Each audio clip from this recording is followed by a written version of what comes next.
I thought I unmuted. I thought I unmuted and I'm trying to say hi. I'm trying to say hi. Can you hear me now? Did I fix it? Listen, I'm so rusty. I'm such a rusty begonia. Is that a thing? Is rusty begonia a thing? All right. Sorry, I forgot I was checking my Twitch stream last night, making sure I had all the things working for Twitch. So, oh my gosh, y'all. First of all, thank you for the love on the hair, the breathe, bitch. I'm sorry. I look like a weird old lady right now. I am greasy. Okay. I am greasy. I had said hello to everyone. I'd said hello to Allie, Lucifera, Janet, Tinker, Kathy, Ava, Dark Angel, Miranda, Andrea. Hi. Hi, Natalie, and everybody that I haven't said hello to. Hi, Kathy. Hi, hi Dr. Tade. Hi to all of you. Hi, Talon. Like, hello, Felisa. I am living my life. Okay. I'm late. I'm like, sorry, I'm late. I was building my lamp and I'm so excited. Not snow season. Yuck. It's rain season for us. I'm in sweatpants now because I got rained on today. So I'm a little like greasy, but it is what it is. Thank you, just me. Appreciate it. I was like, I'm a bit greasy. I have on my I like nap sloth shirt. I think I got this from like $5 t-shirts or something like that. I can't remember. I don't link things. How are y'all doing? How is your day going? I like need to move my mic because it's so far because I did a lot of movement. Maisha, hi love. All right, so y'all, first of all, for those of you who don't know, I am a mail carrier. As such, therefore, am forthwith. This means I have time. And today I listened to, and I highly recommend that you listen to it because Michelle Williams, let's give her her flowers, not Black Michelle, but White Michelle.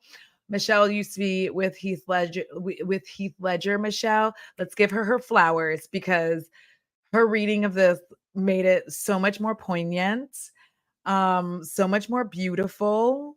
Not a drought. We were in a drought, but then it rained for 2 days. Now, listen, the thing about Texas is we can't really afford for it to rain, like rain, because it will be underwater. It's very flat. And that has happened before where like an entire like Joe Pool Lake was just over everything. But like, oh, don't worry about it, Kathy. Oh my goodness. Yeah, you should be sleeping when the newborn sleeps. I've heard that. I wouldn't know because but like, like birthing children, that's not we all know that's not my cup of tea. Like I'm living my best greasy bitch life right now. So, but I did listen to it. It's 5 hours and like 10 minutes long. So if that gives you any idea of like my work day, but it was so good. Now, this is going to be filled with spoilers. So if you haven't read it or you want to read it and you don't want spoilers, like dip out. But if you're not going to read it, or if you're going to read it and you don't care if you get spoilers, then stay. Okay. Because here's the thing, this is a non spoiler part. Brittany spills tea, but it's not vitriolic tea. I'm gonna tell you that up front. I think a lot of people, like people who didn't like it, I think that they were expecting her to like go in hard on everybody, and she doesn't. She doesn't like go after and attack everybody. I feel like more than anything else, this particular, like this book is her taking back the narrative of everything that was said about her in all the time that she couldn't speak for herself. So you have to start from the perspective of this isn't like a super tell all, like I hate everybody, F them ho. I mean, some of it is. Some of it is F them hoes. Okay. Some of it is y'all can kick rocks. Okay. But overall, it's very much the story of a young woman who came from a family that had ups and downs financially, became the financial breadwinner, and then watched as they all used and abused her.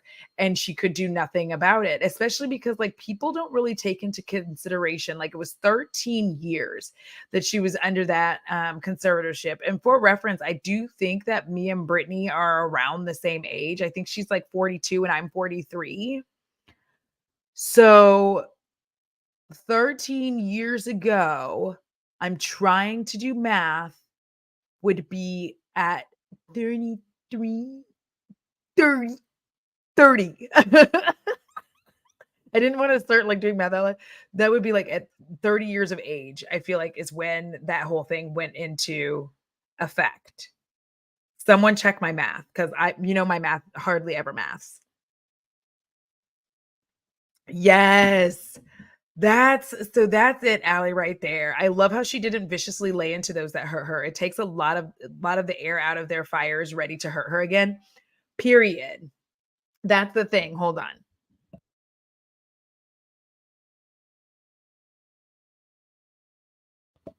Okay. Can you hear me? I'm like shouting at my mom. But it does, because here's the thing. When you saw how everybody reacted when she said she was coming out with a book, and then everybody else was trying to rush to get their stories out before her, thinking that she was gonna just, like, eat them the fuck up, and she didn't do that. Like, at the end of the day, she didn't come out and, like, hate every single person and talk about how awful they were. She did not do that. She did. Yeah, so I was, like, 28, 29, so probably around there. Yeah. So she was relatively young. So for one thing I wanna get out is that, like, a lot of people were like, "How could she have not have known that she could get her own lawyer?" But y'all forget all the stuff that was happening to her at that point in time. The divorce, the 5150s, like all of this stuff was happening, and everybody was just telling her like, "Oh, we're going to help you. We're going to help you," like da da da. Da. And you're young, like you're still relatively young at that point, and you're also not well versed in law.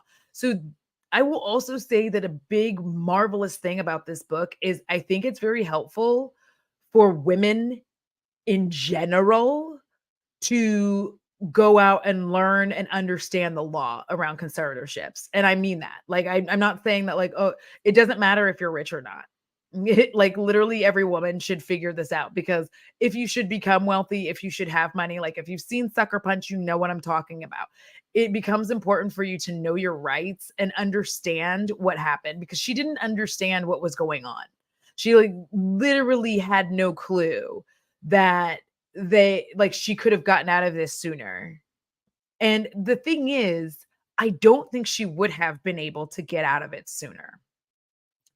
Even if she kind of understood the law, I don't think she would have been able to get out of it sooner because at that point in time, the law was very much against young women. It still is, but specifically in conservatorships, very much against young women. Very much like women, because the world already thinks we don't know what we're doing. The world already thinks we don't know how to handle our own business. We don't know how to handle our own bodies. So, like, I don't think that it would have, even if she had known, I don't think she would have been able to get out like so much earlier because conservatorships, like Allie's saying here, there's mental health abuse, the mislabeling of rehab, like they do a lot of stuff to women just generally, look at Wendy Williams, to stop us from being able to assert our agency. And what her family did to her, punishing her at every turn. Because let me just, first of all,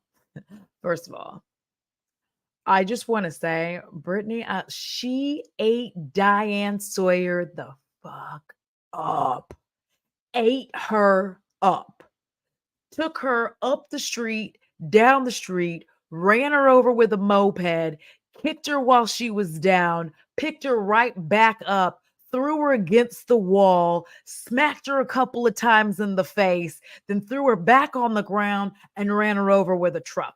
Like, she was not having it from Diane Sawyer. She had a little ire for Matt Lauer, but here's the thing. I don't think that her hatred or irritation towards him was as high because Matt Lauer is a man and she expected that bullshit from a man, but she was not expecting that from another woman.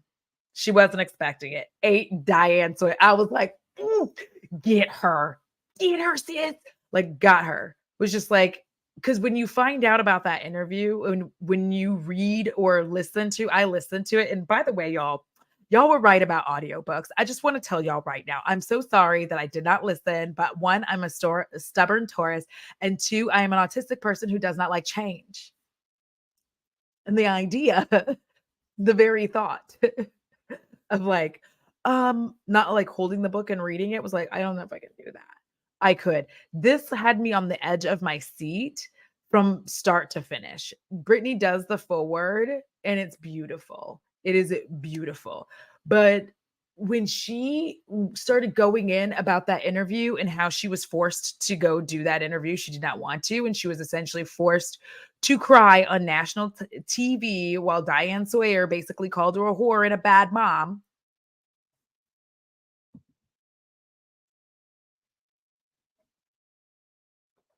Diane Sawyer, your days are numbered. Unless she's already dead, and I don't know that. In which case, your ticket's up. Listen, I never know who's dead. I would assume and trust that these folks had my best interests at heart, so she may not have thought to look into everything. And here's the biggest thing about how this conservatorship took place. So let me just start with, she also eats up Kevin Federline, like takes him around town. All right. Because Kevin Federline is a demon among men. And the things that he did to humiliate her, to still find ways to take money from her, even when he had gotten what he needed out of her, which was he needed a bump in fame so that he could have his crappy rap career. And she even says that, like, she not crappy, but she basically is just like, okay, bro. Like, she was still even trying to be there for him, but people don't really consider that she had literally just had her first child, and then she was pregnant with the second one while he was basically abandoning her. Like, fully pregnant. And by the way, between them, she got pregnant like 3 months after the first babes. And I never remember who came first. If it was Sean Preston, is it Jaden and Sean Preston? Listen, I'm so bad with children's names because I don't care about anybody's children. And as a rule, like for celebrity kids, I really do try not to like keep them in my mind because I don't ever want to be looking up information about them. Just people like public children in general. I try not to do that because I just don't feel like it's fair to them. Their lives are already hard enough. Like I'm just saying I really try not to unless they want to be in the public, like watching Blue Ivy do her thing. It's because she wants to, and you find out she doesn't show up at every single concert. If she doesn't want to do it, she doesn't do it, and her mama doesn't make her. So that's different than, 8 passengers. We're not going to talk about that today.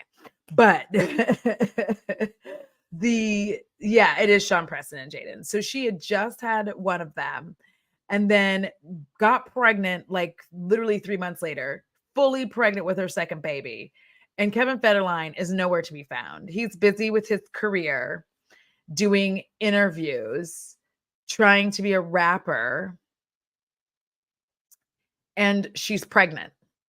When she shows up to see him, he will not see her. Like, she makes plans to go see him, he won't see her. So, not long after she has the second boy, like, I can't begin to explain to you, like, how I was I'm in the truck just, like, trying not to cry, because when you like and I had kind of understood this, like, I knew that she was going through a divorce, and so I had a lot more sympathy for the whole, like, shaved head and all of that, because I was just like, "This is a young woman going through some shit, and I don't know why nobody's letting her." She just had, like, 2 babies back to back, and nobody's thinking postpartum at all. They're just like, "Look how crazy she is," and Brittany even says that, like, "Look how crazy she is." She just had 2 babies back to back. Like, let's like anybody who's had a baby, like Kathy B is just like just has a newborn. She's went to go sleep because the baby's sleeping. She's going to sleep because the baby's sleeping. Anybody who's had a child, think about the fact that she didn't even get to go through the first bout of postpartum before she was already pregnant. So like I feel like she got like a double whammy at that point because like just like the depression hormones that would normally slide in, like, gone. She's already pregnant again, so, like, now her happy hormones are back, and she's eating and having a nice time. Yes, meanwhile, spending her money for his career. Thank you. Thank you for backing that up, like, I love this. I would guess if you could do podcasts, audiobooks are the next step. Federline should just sit down in the corner while the Blair Witch has her time with him. Just awful. Like, when you ugh. But the thing is, she was tricked into filing for the divorce from Kevin. She was tricked into doing it. Because she was told if he filed, it would be embarrassing for her and humiliating if he wanted to divorce her. So she's over here like, "Oh my gosh, like I'm tripping, I'm like panicked. I don't want to be embarrassed. I don't want to be humiliated," because she'd already been experiencing that. For those who never saw Chaotic, let me know if you're interested in me doing like a kind of a weird breakdown of Britney Spears and Kevin Federline's Chaotic show. That thing, it was really chaotic and it's hard to find. I don't know if I can still find it on YouTube. I used to be able to. I don't know if I can. So that will be an undertaking to do so. But like, um, he like they had their whole relationship. She was really in love with him, and the reason she was in love with him is because he didn't treat her like she was Britney Spears. He just treated her like she was Britney Jean. Also, I was really happy to find out that her 2 favorite albums are also my 2 favorite albums, which is Blackout and Glory. Those are my 2 favorite Britney Spears albums. I'm not even kidding. I Blackout, I think, is her best album, and right underneath that is Glory. Glory is so good. You need to listen to that from beginning to end because every song on there brings me joy. I love Glory. I love Glory. Like, uh, uh, yes. Kevin's ex was in fact pregnant. Brittany had like another thing that she does like tell you quite often is that a lot of times the men she was with were not telling her, and she didn't know about the other person that they were like with, which happens a lot, honestly. This happens a lot. Men are sneaky bastards and they will literally look you in the face. Just leave it downstairs or hold on, hold on. Hold on, y'all. Give me a second.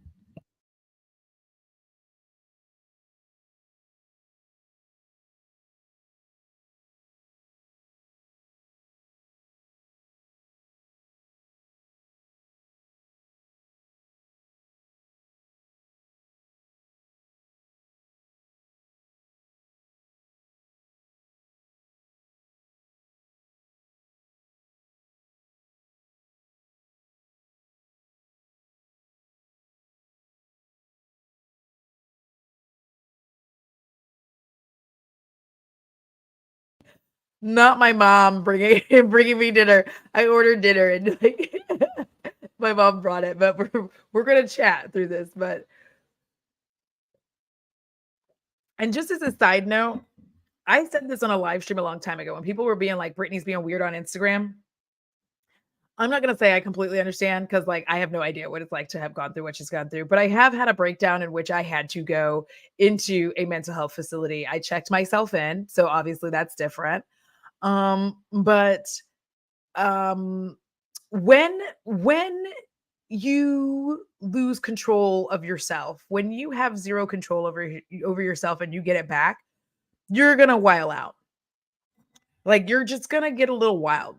You're gonna get a little like people completely forget that like Instagram, the way it is, Snapchat, YouTube, all of this stuff, she was denied access to on her own. So she never got to like really show herself. She's having fun, and I think people just need to let her do it. If you're having if it weirds you out, like just don't watch it. Like I don't know what to tell you, but just don't watch it. But like let her get all that out.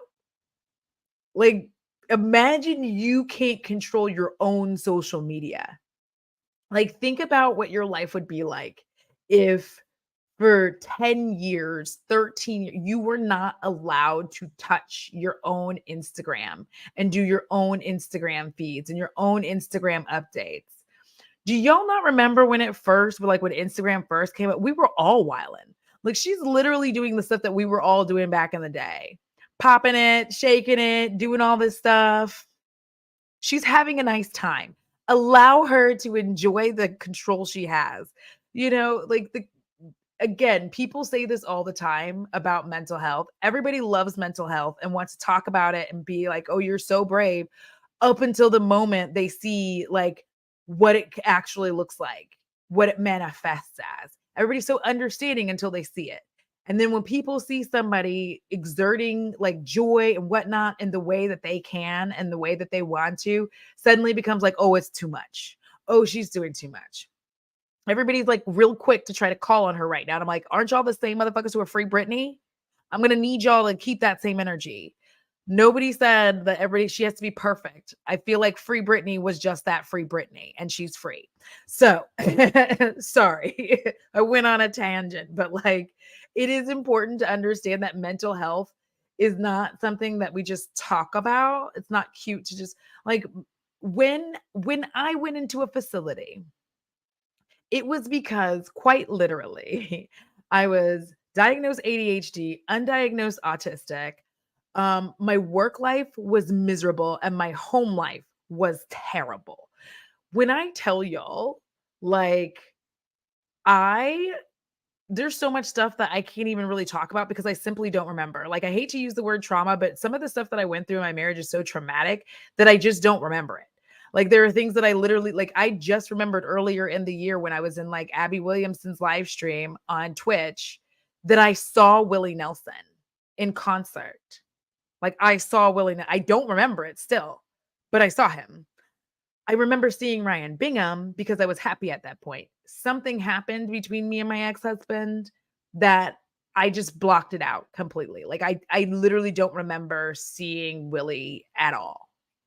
Like he was there, but I don't remember. So like trauma and mental health, like the things that happen to you, the way that you handle it after the fact is how you're going to handle it. Like, I regressed into and will stay in my, like, little baby goth phase, okay? I'm never getting out. Thank you. Have a good time, but I'm not like, leave me alone. Like, yes. Ooh, irradiated woman, I love this. Oh, no, don't be the wrong kind of weird. We're mental health aware, but don't have the wrong mental illness. Correct. So, like, when I was literally going to drive my car through like my at work, like I was on that level where I was like, I think I should check myself in because this has stopped being an intrusive thought and really started being like, I'm gonna do it. Like I would get to the parking and I'd just like grip my hands on the wheel really hard. Oh my God, Bo was licking his balls. But so all of that. So coming from that perspective and seeing what she went through when she initiates this divorce with Kevin Federline. She did not realize that doing so also meant she had to pay all his legal fees, which was the real reason he wanted her to do that because he's broke still. So she she files for this divorce. She has to pay his legal fees. They're both filing for full custody. And every time she tries to go to see him to see her boys, he will not allow her to see her own children. So, the backstory of that umbrella photo is that once again, she had been denied access to seeing her children, her whole world. I don't have kids. I'm not going to have them. But I know people who have children, and I know all of them who love their kids. Obviously, not the people who not Britney's parents, apparently. But anybody I know who has their children, they love. My own mother drove from Texas to Detroit to try to find me when my father decided like he didn't show up for court or any of that stuff. My father decided he was like, I'm gonna take my child, takes off. She drove without knowing exactly where I was. She found me, but she drove when you drive across Texas, it's damn near across country to get me. So the fact that she knew she couldn't do any of those things because the paparazzi is hounding her, they're following her at every turn. She doesn't even have the ability to just be like, stop bothering me. Like, please leave me alone, please.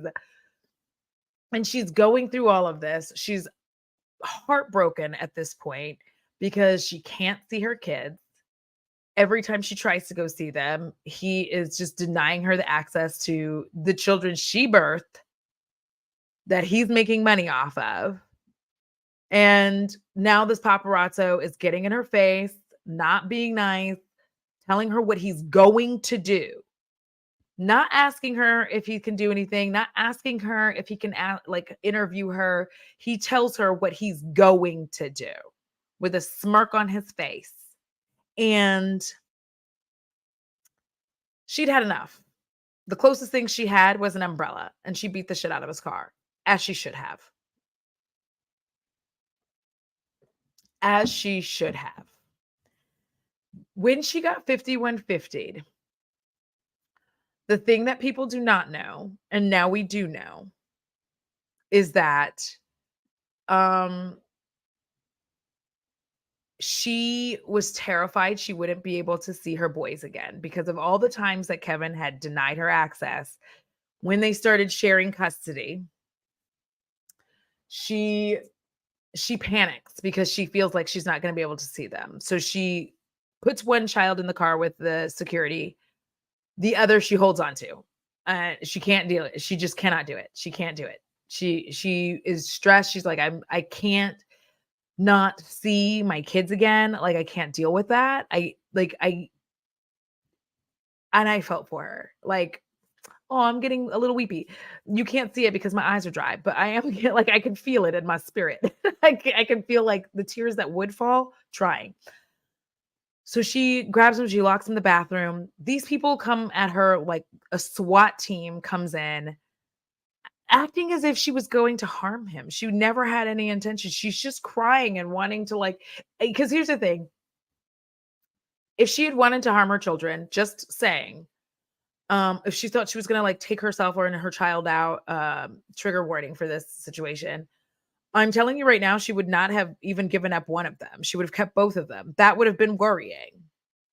But she's really just crying. And she's told by someone she thinks is her friend that the security guard is like, you'll get more time. I'll give you more time. Instead of giving her more time, the police are called. And now she's dragged out on a gurney, like her child is taken from her. And that is how the conservatorship started. That is how they started taking over her life.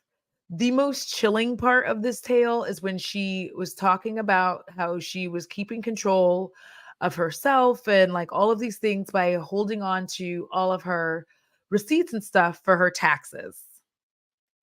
And once the conservatorship ship had been put into place, her father comes in, shoves the bowl to the side, looks at her and says, "I'm Britney Spears now."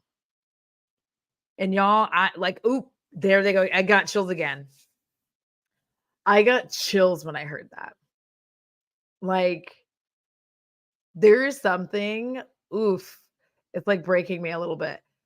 Just so heartbreaking about the way in which her family went about this and the way that her father seemed so eager to take over.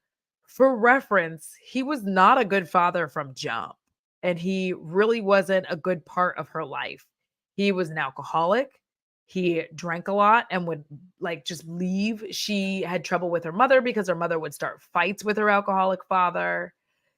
And it just like it really there's something I don't know, like, oh my God, I am crying. Okay. So I'm like, oh, there's just something so terrible about like her sitting there and realizing like it's it's just over. Like they finally got what they wanted, which is access to her money because that's what everybody wanted. That's what her she was the breadwinner for her entire family. Everybody in her family got money off of her back. And to hear her talk about it repeatedly, because there's parts of the books where she repeats some things, especially with regards to her body, and but it makes sense for her to repeat it because she's very consistently talking about the fact that these people who kept saying that I'm mentally incapacitated, I can't take care of myself. How can that be true when I can go out and make $132 million for them on a tour? How can it be true when I'm making all of this money for them? When I can go out, I can dance, I can do the music videos, I can record. And especially when she starts talking about how her father would deliberately choose like dingy, shitty studios for her, like they delighted in knocking her down.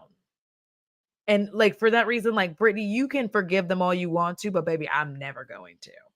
I'm never going to. Not ever. I'm never going to forgive those people. I hope they burn in hell. I don't care. I hope Jamie Lynn Spears, burn in hell. Your mama, Lynn, burn in hell. Your father, burn in hell. Your brother, Brian, burn in hell. All of them. Just flames. Flames. Because fuck them. That is, it's the most nightmarish thing. Like, it was just so nightmarish. I remember watching it all on MTV. That sucks that she didn't have her own legal team to help her with the kids. Exactly, Dark Angel. She did not have any control over herself. Thank you, Erica. Like even down to her Vegas shows, when she got that residency, she didn't even have control over changing anything in the show.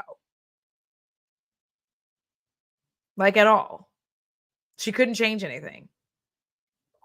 If anyone was too nice to her, someone who did her hair, like gave her any ideas about a different way of living her life, those people disappeared from her life. Like they just disappeared. Like she had a hair, like somebody was doing her hair and was like looking at her schedule and was like, "Oh my God, girl, that's too much. You got to schedule in time for yourself." And Brittany was like, "Oh, really?" She's like, "Yeah, you got to take care of yourself. This is too much." Next day, that hairdresser was gone. She never saw that woman again. Like anytime Brittany tried to escape and have fun, shut down. Because before the conservatorship, she does like have really nice things to say about Paris Hilton. I know people have their things about Paris Hilton. It is what it is. Paris Hilton is one of those complicated people who I got to turn my nose ring around. I'm so sorry, but it's driving me crazy because it's pointing. Okay, there we go. Um, but you know, I will say Paris Hilton was a smart cookie, and, I didn't really follow Paris, so I don't know all the things she's done, but I always liked Paris Hilton, not always. I liked her more after a very particular interview with what are they called? Like, I should know this. They're terrible people. They do all the things. They reported Kobe Bryant's death before anybody did. You know who I'm talking about. Why can't I remember their name? I'm, like, stuck. I'm like, that big TMZ. Oh my god, Allie, thank you so much. I don't know how my brain just, like, dropped TMZ from it. But the reason I'm like, 'cause all of this comes into the whole thing, but the reason I ended up liking Paris Hilton was because I will never forget TMZ following Paris Hilton. She was like walking out of, I don't know where she was walking out of, but they were reading like really awful, awful tweets to her and comments. And one of them was like somebody, like, and at first she was just brushing them off, but one of them was somebody saying, like, I hate her so much and I wish that she would just die or something to that effect. And I remembered like clearly seeing the look on Paris's face, like, just completely change and drop, and her just being like, "They don't even know me, like, why would they say that?" And I just remember thinking at that point in time, like, I one first of all, I was overly influenced by a man, that's my own fault, but I remember thinking, like, it's not really Paris's fault, it's not really Kim's fault that they're, like, famous for, like, not really doing anything. Like, back then, it really wasn't their fault that they were just, like, essentially heiresses. It's, like, really not their fault. It's, like, the public's fault for the fascination, and if you don't like them, like, just don't watch any of the stuff in them, but I just remember, like, seeing that and being like, "Yeah, she's a human being. That's why would you read that to her?" Like, why would you read that to her as she's, like, walking? That was so, like, ever since then, I had a hatred for TMZ as well. But she describes like Brittany describes her time with Paris as like fun and that Paris has always been really kind to her. And I can see that. Paris is one of those people that I just feel like is just like if like outside of the public eye, I think she's a genuinely like nice, kind person who cares about those around her. That's what I'm gonna say. So I get it. Whatever controversial thing she's done. I'm sorry, I didn't see it. Don't be mad at me. I'm sorry, I didn't see it. I wasn't paying attention. And I'm sorry I like Trisha Paytas and her Just Trish podcast, but we're also Taurus and mentally unstable. So I understand her and I'm sorry. No, I'm sorry. Some days I'm stable, sometimes no. Like I couldn't figure out why I was so tired and like grouchy. And I was like, oh, my period started again. Second time this month. Anyways, back into the Britney.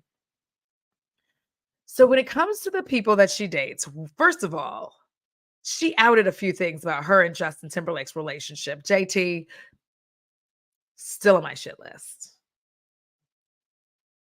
Okay. May your dance moves never recover. May your hips never be able to, and may we always have the joy of your terrible beatboxing so that we can make fun of you for the rest of your life. So Brittany ends up really talking about how like Justin cheated on her a number of times. A number of times. Like so many times. And she just never said anything. She just did this good Southern girl thing, zoop, minded her business. But you know what she did do? She did finally confirm because it's been alleged up until this book. It's been alleged. She did, in fact, hook up with Wade Robeson. She did. She did. She confirmed it because it's always been allegedly. Anybody like it's always been allegedly it was Wade Robeson. But no, no. It's true. She did. With his arrow nose. You know how he was always like in You Got Served? Anyways, I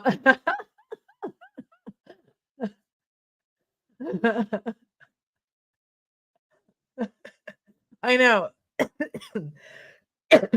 For me, it's also too where I'm like, why am I so like hyper and having such a good time? I'm either irritable or having a fun time. I'm probably having a fun time this time because it's twice in a month. So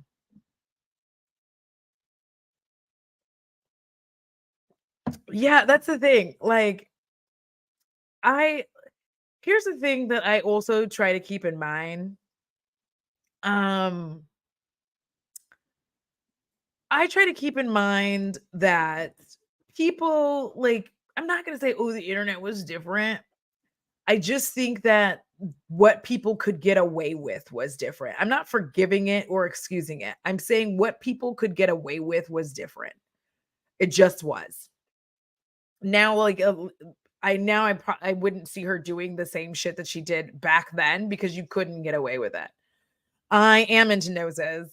I am into noses. Noses are like one of my favorite features.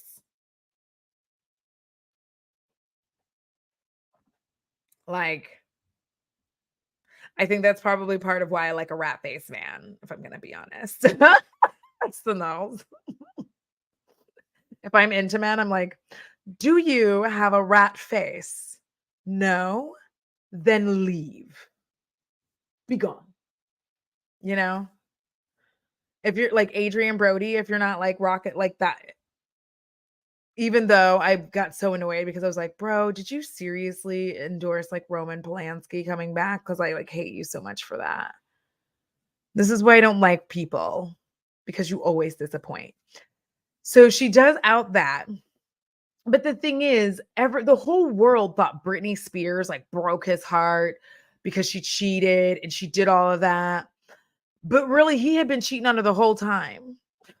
He'd been hanging out with everybody. And the story she tells about when he runs into like Genuine is you'll have to hear that because it's so funny. I was in stitches. Like I'm out there scanning my packages, like boop, boop, like putting everything together in the truck, like getting everything in order. And I just died because she was talking about how sometimes Justin tried too hard. And she also talked about the difference between NSYNC and Backstreet Boys, in that Backstreet Boys were very im- very deliberate about establishing that they were white, essentially, that they were like white guys. And I was like, ooh, girl, we need more tea. Listen, Brittany has more to tell. I feel like Brittany needs to give us another book. After reading this, I'm like, oh, Brittany, give us another book. Give us the secrets and lies.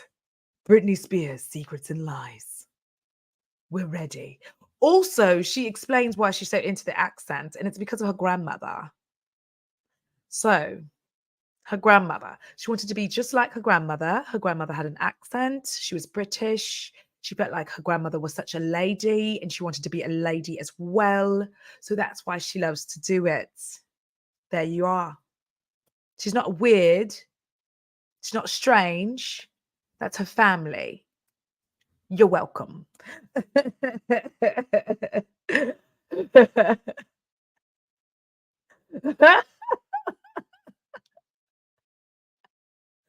I love this. I listen. I don't know who would play Britney Spears because you'd have to be iconic. And also, once again, please, for the love of all that is good and holy, for everything that is good, if you have not listened to the album Glory, get on Spotify and listen to it, start to finish. Start to finish. Make Me is one of my favorite songs. Slumber Party is like all of them are my favorite song. Never mind. Like I love the whole album from start to finish. It's so good. Like that's an album that if I had to listen to it back to back, well, first of all, it's kind of cheating because I do have ADHD. So, but I would listen to it. Like if you were like, you have to listen to it for 24 hours. Okay. Like I hate when people do that. They're like, if you had to listen to an album for people with ADHD and autism, we're like, okay, challenge accepted. Like none of us are upset. We're like, that's fine. If somebody's like, you have to watch Labyrinth for 24 hours straight. Okay. Oh no, not my special interest. But it's so good. It's so good that if I can, I will see if I can like link like the Spotify. Like it's so good. Like I will die on this hill. It's Blackout, then it's Glory. Those are her two like best albums. Glory, I feel like ooh, I'm trying to think about when it came out because it came out when I hated my ex-husband most. Ooh, let me go look. I'm like, let me go look. 'Cause I bought it. Glory Deluxe is I bought that. Um, when did it come out? 2016. That's why I remember it. Because right after okay, so I didn't get it at that point in time. It was October-ish, I feel like, because that was our 10-year wedding anniversary, and we went to dinner, and then after dinner, he was like, "I think we should get divorced," and I was like, "We should. I hate you." I didn't say the "I hate you" part, but I was like, "Yes."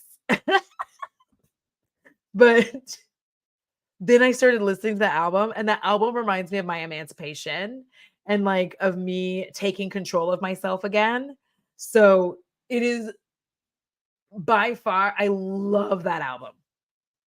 It's like Blackout and Glory were my favorites because it has Make Me on it, Hard to Forget Ya, Just So Hard to Forget Ya, It's Just So Hard to Forget Ya, has that on it. Love Me Down is so good. Oh my Do you wanna come over? Bang, bang, bang, bang. Do you wanna come Listen, I am outing myself.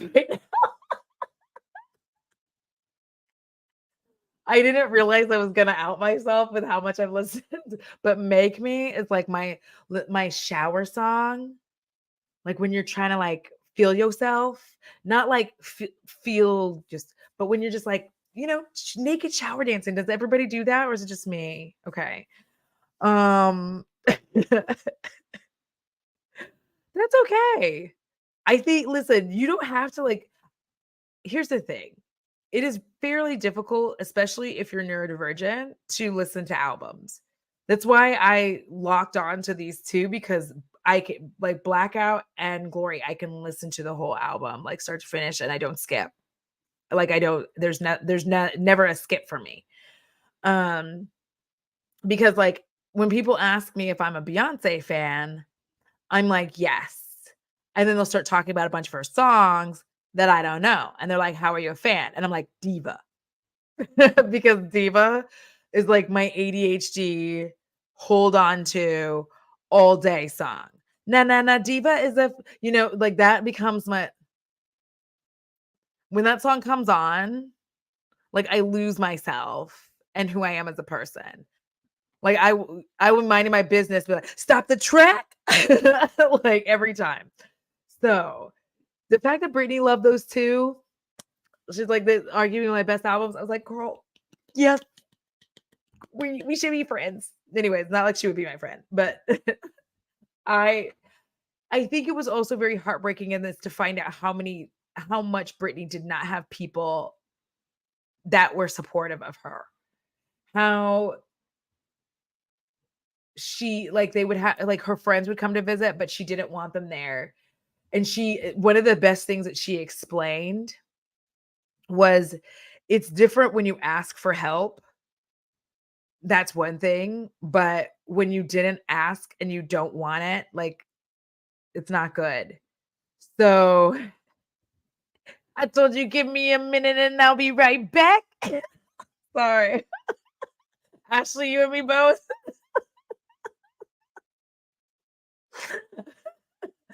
Okay, listen, let me and it's fine. Like I just she also like the way that she went got after Kev, K Fed as he was once known. Still hate that. Do not put your feet up here, sir.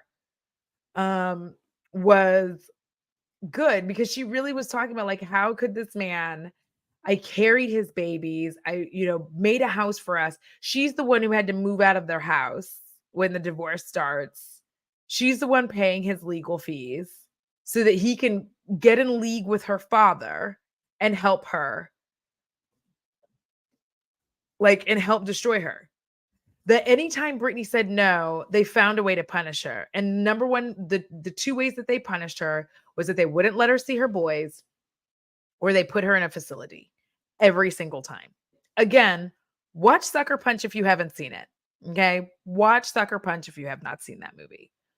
because that movie is very much about like this. It could have been about Britney, the way that they put it together. But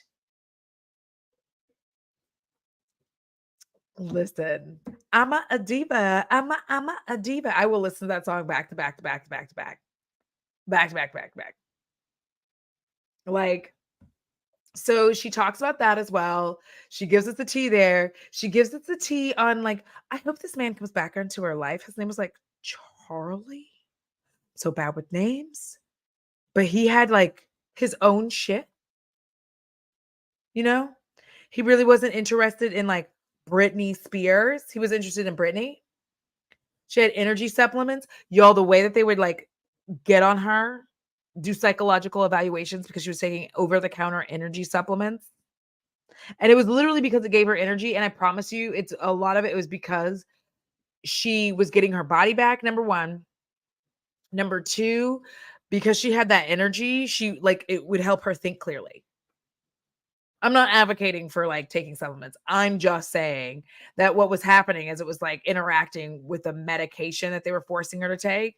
And I think that it was helping her to see clearly. And I think that she was like able to start being like, hey, wait, I need to be taking care of my own damn self. And they're like, you have energy supplements. And then they would snatch them from her. Thank you. I can usually get away with it like a little bit sometimes. But listen, like, I think it's, like, Scottish where they're like, "Aye, lass, you're killing me in that dress." That listen, I might forsake my A status for a Scotsman or a Scots lady. Yeah, yeah. Um, might give that up. I might be like, "Well, maybe it's alright."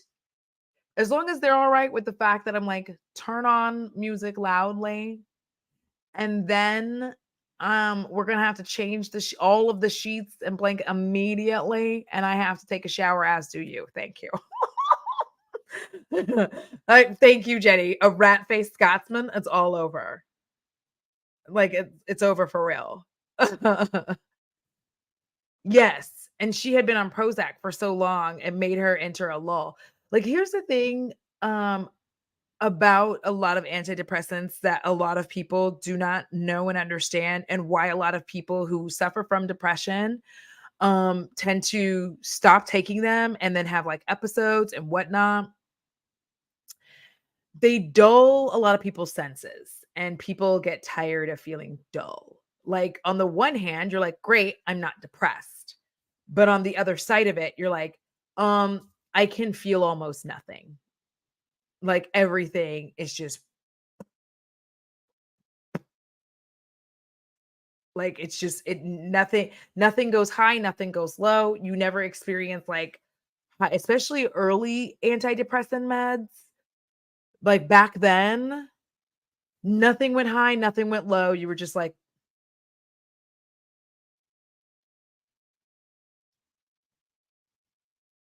it just never felt like, and this be brought in the age. I don't know if y'all, like, and it's still happening now, but this brought in the age of, like, take this with your antidepressant, like, this is how people started ended up feeling like they were taking this medication and this medication and this medication and this medication.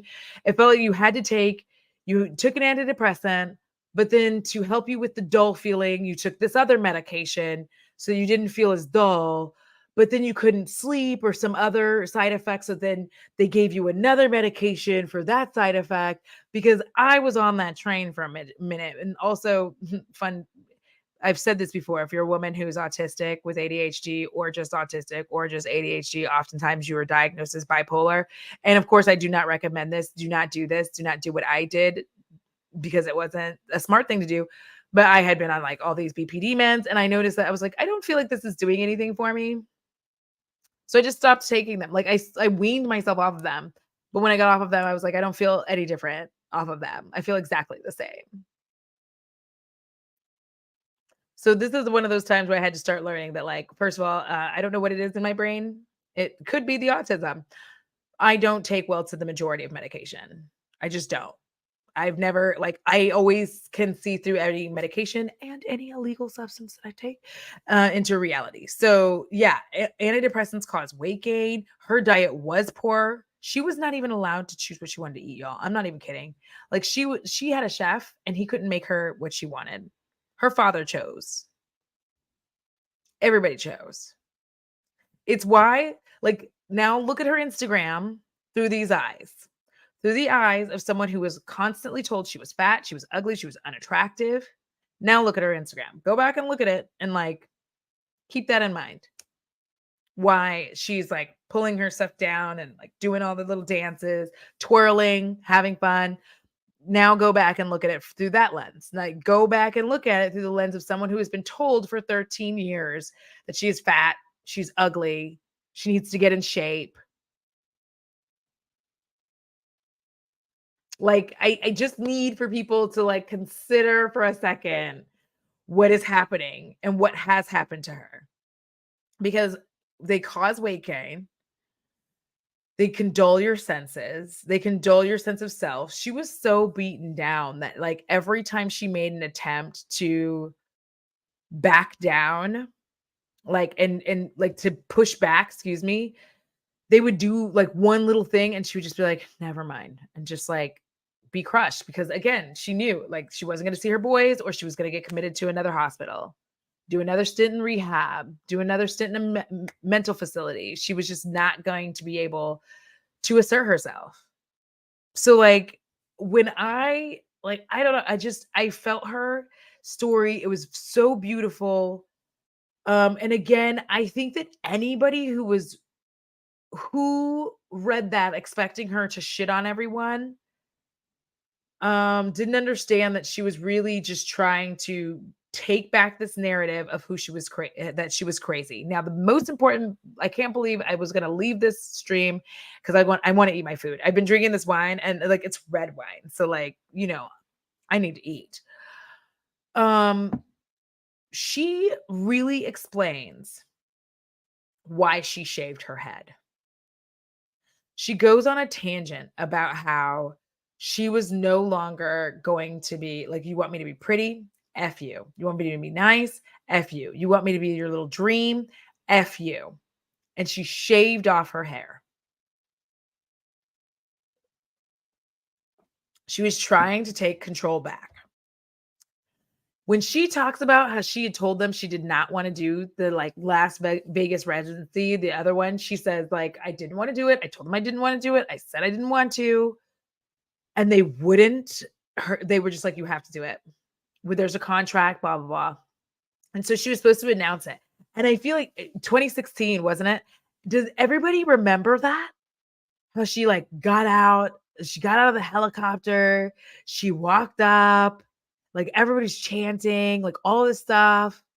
She doesn't announce it and she just leaves. And I was like, get it, girl. She was like, no, absolutely not. 2019, sorry. She did that, like, me and my dates and, like, my and dates names, I'm terrible with both, but she was not having it. Oh, yeah, yeah, yeah. For real. The right meds dose is wonderful, and I want that for everyone who needs it, 100%, 100%. But when you are put on whatever, like, she was basically, like, they just put her on Prozac, and here's the thing about taking medication that a lot of people don't know. When you are put on a medication, you can advocate for yourself. Please, please, please. If you are taking something and it's making you not feel good, it's making you feel weird, the side effects are bothersome, you need to speak up. Don't just sit there in silence being like, "Oh, it might get better. It might get better." No. You need to advocate for yourself because they're not going to be able to get you your right cocktail, the right medications, the right things that you need, the right dosage if you don't say something.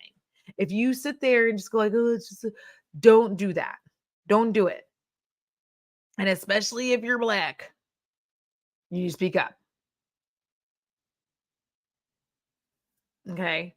Because I would like when I was taking an anti-anxiety medication, I wouldn't say anything. I never said like anything about how I felt like the dose was too low because I already knew that like um people think that black people are medication seekers, so I just didn't say anything. And then like I kind of started figuring out how to like take it to where I felt like okay. But then my psychologist finally started realizing that that was so she would just increase my dosage whether I asked for it or not. I guess once she got over her prejudice and realized that like I wasn't medicinal seeking, she quit doing it. Like she was just like, "Oh, if you're stressed out, we need to add more." And I'm like, okay." But yeah, you really need to. So the lithium, they did take her off the Prozac and put her on lithium. And the reason they put her on lithium, she talks about it. Her grandmother was put on that as well. Her grandmother was institutionalized. Lithium.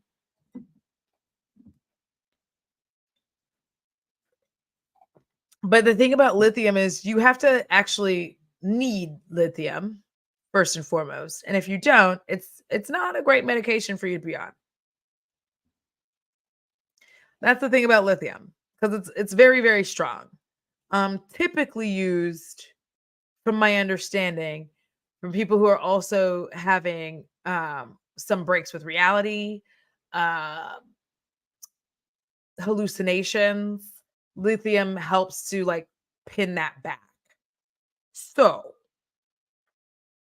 if you don't need that type of medication, and I'm not a doctor, so don't, but if you don't need that type of medication and you're just regular style depressed, a medication as powerful as lithium might not be great for you because the point of it is is exactly like that's why she felt the way she felt. The point of it is to push all of that back, that when you have those things, you can just like live life. And I've seen people who've had like who take lithium who had all of the extra, you know, the breaks with reality, all of that.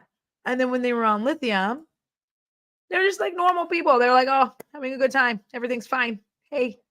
But when they were not, it was not a good, it was bad for everyone. It was bad for them. It was bad for everyone around them. But it was very clear that this is a very powerful medication. So it is a little odd that from what we can all tell, Britney did not potentially, allegedly, I'm not a doctor. I can't say. I don't know her mental health situation. Need lithium. That was maybe potentially, possibly way too strong for what was going on for her. And I'm 100% like a medication person. Take your medicines, take your cocktails, do your things. I don't do well with most medications. The only thing that I can take right now, my Bayer back and body because I'm elderly, my blood pressure medication for my blood pressure, and I could take Clonopin. Anything outside of that is wasn't, it didn't. Mm. Exactly, Dr. Tade. Lithium is an extremely strong med. If you need it, great. If you don't, it will F you up. Yeah. I also used to take my ADHD medication, but my autism didn't like it. So, yes, Kathy, it can be hard to find the right doctor who actively listens to self advocacy, but it's always acceptable to fire the ones that don't and keep looking. 100%. Do not allow yourselves to like get stuck feeling like you have to take, you know, whatever medication that a doctor is telling. If you feel weird, because here's the thing that a lot of doctors like to do is they like to go, like, you've been taking this medication for 5 days and you're like, it's making me feel weird. And a lot of them like to go, well, just give it another week and see. And you're like, no, I can clearly feel that this is, and the reason I'm saying this is because if a man says I'm taking this medication, it's making me feel weird, they generally do not tell a man like give it another week. They generally don't. I know. I was with a man. He didn't experience that. Oh my god, Bill, you just farted. I hope it doesn't stink. But with women, they will often try to push you off by telling you, "Oh, just give it another week. Just give it another 3 days. Just give it this." And you're like, "No, I really don't feel well. Like I this isn't working for me." And they just act like you're the one who like, "Just give it more time." I've done that before. I've given it more time, and I'm like, "No, I still feel trash." So the original feeling of trash exists still. And now I'm annoyed that you made me wait even longer. And now by this point, I no longer trust you and I've quit taking the medication altogether. Like, I'm like, it's fine, forget it. 100% Kathy B. Also, let's be real, meds are not developed with non-white cis men in mind. Period. What? I used to love 7 Up. Wait, no, I think it was the Sprite Babes. And 7 Up was like a second, but I used to collect 7 Up cans because ADHD, autism, like there was no reason behind it. I just collected them. Like, every time they had a new can, I would just collect it. I had a penchant for this, like, just, like, collecting things. Um, 1948 seems awfully late, but it's still but, she says nice things about Sam Asghari, uh, even with how things have gone. She says really nice things about him, and how he was just really caring and thoughtful and kind. And the most important thing is that while she was not most important thing, but a beautiful thing, I'm going to end it with this is like, because I'm going to go eat. But a beautiful thing that she brings up is like, while she was forced after she had said no to doing the tour and she didn't do what the family wanted, them hater ass haters. But before I get there, Jamie Lynn Spears is a piece of shit and I hate her so much. And I just don't want to think of her ever, ever, ever. Nothing good. Nothing good. Just want like her life to be miserable moving forward. I get that she and like Britney even says this, like, I get she didn't grow up in poverty like I did. She didn't grow up with the parents the way that I did. But that is no excuse for her being an ungrateful bitch. Now, that's cleared up. Britney is in the mental facility that she's been forced into. And that's when she finds out, like truly finds out and sees the Free Britney movement. And that's what started to make me cry is how grateful she was and still is to her fans for being there for her and most importantly for advocating for her even when she couldn't do it for herself. So y'all, if you're a Britney Spears fan and you were part of the Free Britney movement, whether publicly or not, Britney appreciates you. Like I do these like weird things, but I'm like, I feel emotions coming because I don't know how to handle them. But like emotions are so difficult.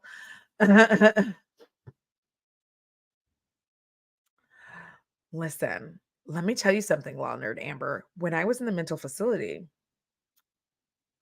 trigger warning, right quick for self harm. The girl that I shared a room with was on Wellbutrin and and then they took her off very suddenly, and she sliced and diced her arms about nothing to where she was like nothing dangerous YouTube. She just was just they were all superficial, but it did not do good things for her. So, I understand. Yeah, I'm not like listen, the fact that she really went out of her way to talk about how the fans buoyed her, like not booed, but buoy like a buoy in the ocean that Jaws would eat that you were on trying to like survive, but Jaws home. Anyways, buoyed her and made her feel and get the strength to finally push forward. Like between Sam and her fans, she finally got the strength to push forward with getting out of the conservatorship. Like, this is a story of somebody who has experienced so much trauma and mishandlement and misuse, mistreatment, abuse, and still has like a sunny disposition. Still to this day is like, I'm going to be happy. So the story of Miss Britney Spears, it's not gonna be the book is not gonna be some like masterpiece. It's not gonna be, it isn't some I hate all these people and I wish the worst for them. It is literally just Britney taking control of her story and telling it from her side. The side we didn't get to hear during all of this bullshit. The side that like the paparazzi showing all these horrible images of her, trying to show her as crazy, chasing her down. It is oh my god, that is a perfect alley. It's still a Southern Gothic. Yeah. The fact that she lived through all of this is amazing. And I am just so proud of her. Like, if there was a celebrity I could meet and just, like, chill with and, like, no camera, like, nothing weird. I don't wanna, like it would be Britney Spears. I think I would, like, enjoy hanging out with her. I think that would be fun. We'd have a fun time. We'd have some wine, we'd laugh, we'd fight, we'd have a good time. Like, if that celebrities I'd wanna meet, Britney Spears is there.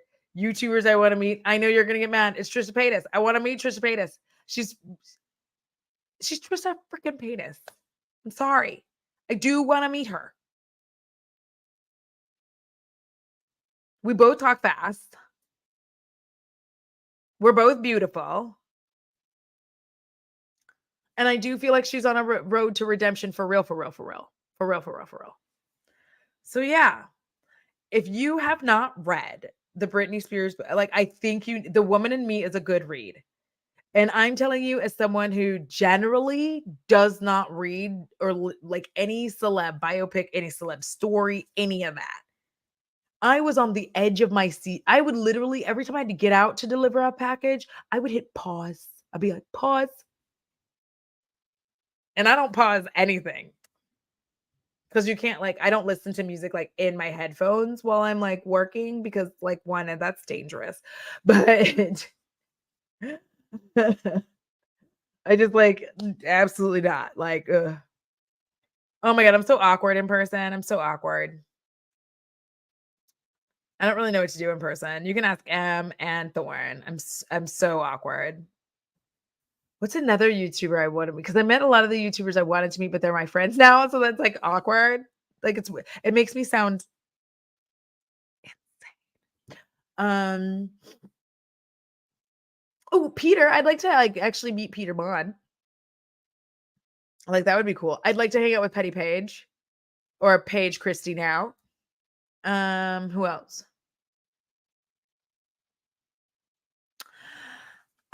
So the only other celeb book I've ever read, listen, I understand, but we're telling truths. This was before I knew, was Marilyn Manson's. It is what it is. Things happen. So that is it.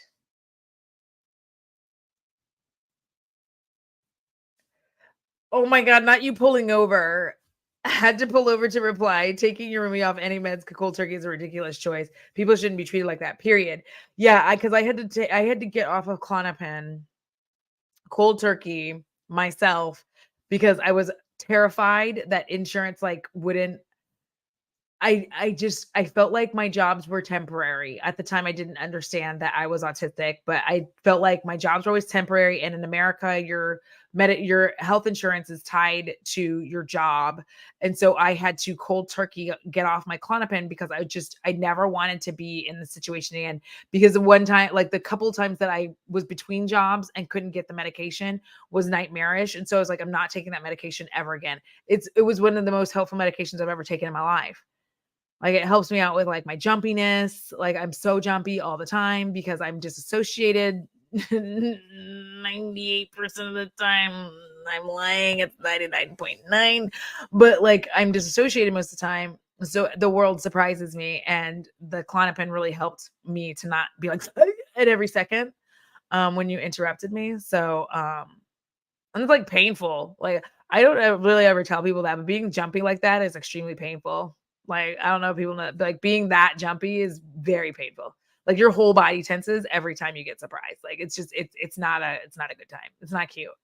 So, I have to find a doctor again, I guess, because now I'm, like, in an actual steady job where I can, like, get my medication and not I have 0 plans of quitting unless, like, somehow my YouTube does well enough to where I don't have to do my other job, but, like, yeah.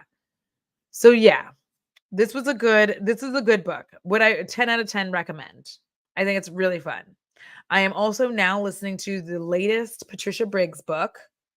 I can't remember what it's called because ADHD, but if we wanna start a little fantasy book club in the Patreon and the channel membership, I'll put up a poll probably tomorrow and see if we want to start like a little fantasy book club, fantasy romance, because that's my favorite type of thing to read. So now I'm gonna go eat because it is time. It's time. It's time for me to get the foods, eat the foods. It's been too long. I appreciate y'all for coming and hanging out. For all of you who were in the chat, thank you so much. For all of you who watch this on the replay, I thank you so much. For all of you who just listened to it on the replay, I thank you as well. I hope all of you have a wonderful rest of your night. I'm going to go eat and go to sleep so I can work tomorrow. Thank you all so much. All right. Bye.